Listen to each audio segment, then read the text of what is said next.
Hey everyone, welcome back to the channel. If you love learning about software development, APIs, or how different systems talk to each other, you're in the right place. And if you haven't already, make sure to subscribe so you don't miss any of the upcoming tech lessons. It really helps support the channel. Alright, let's get started. Today we are talking about a very important topic in the integration world, synchronous versus asynchronous integrations. What they are, why they matter, and how to use each one in real projects. First, let's understand the basics. Synchronous integration is when one system sends a request to another system and waits for the response before doing anything else. Imagine making a phone call. You speak, you wait, and you continue only when the other person replies.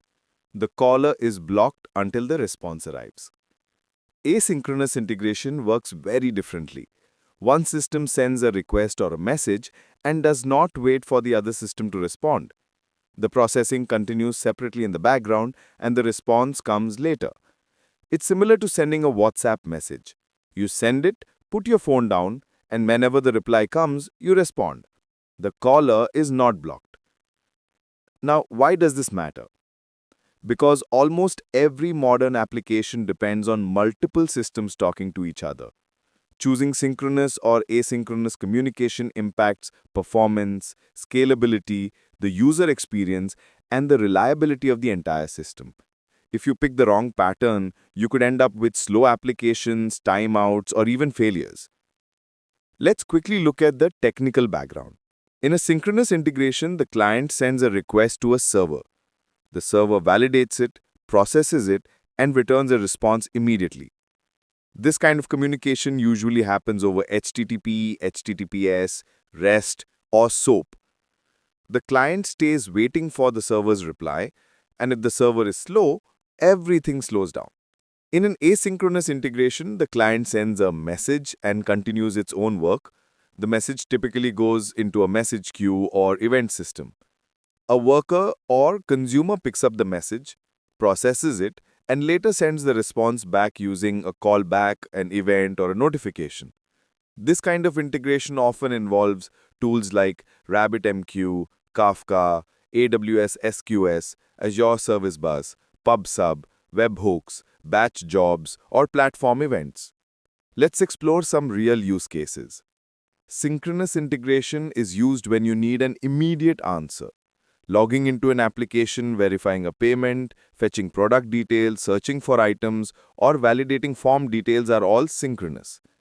Asynchronous integration is used when the task takes time or doesn't need an instant answer.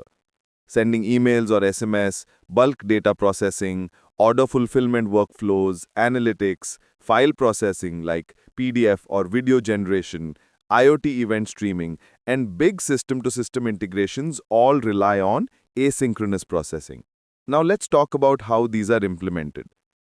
A synchronous flow is simple. The client sends a request, the server processes it, the server sends back a response, and the client continues. An asynchronous flow is more flexible. The client publishes an event or message, the message goes into a queue or event stream, a worker or consumer picks up the message, processes it, and later updates the user or sends a callback when the work is done. Each approach has its advantages. Synchronous integrations are simple to understand, easy to debug, and perfect for real-time user interactions.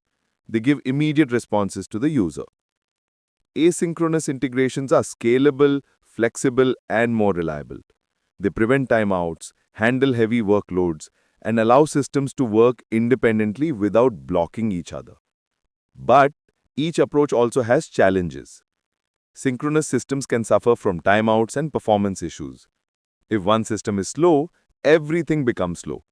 Both systems must be online at the same time, and long-running tasks can cause failures. Asynchronous systems introduce more complexity.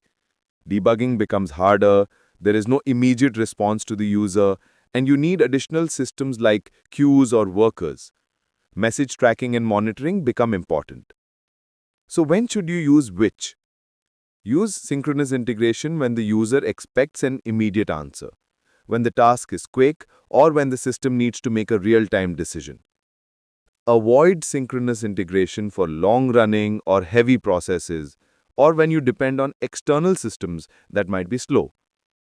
Use asynchronous integration when the task takes more time, when large amounts of data need to be processed, or when you want to decouple your systems for better scalability and reliability. Avoid asynchronous communication when the user needs immediate confirmation or when the result must be returned instantly in the same request. Let's look at some real-life examples. Synchronous examples include searching on Google, logging into Instagram or Facebook, checking your bank balance, or displaying a product's price or availability on Amazon. Asynchronous examples include uploading a video to YouTube where processing happens later, sending messages on WhatsApp where the server handles delivery in the background, syncing large data between Salesforce and ERP systems, receiving a trip summary after finishing an Uber ride, or Netflix analyzing your viewing behavior overnight. In everyday life, synchronous communication is like waiting at a restaurant counter for your food. Asynchronous communication is like ordering food on Swiggy or Zomato and doing something else until it arrives. Let's wrap up with a quick summary. Synchronous means real-time, blocking, and immediate response. Asynchronous means background processing, non-blocking, and highly scalable. Choose synchronous for quick user-facing operations. Choose asynchronous for heavy tasks or high-volume workflows. If you found this explanation helpful, make sure to like the video, subscribe to the channel, and leave a comment with the next topic you want to learn. Thanks for watching, and I'll see you in the next episode.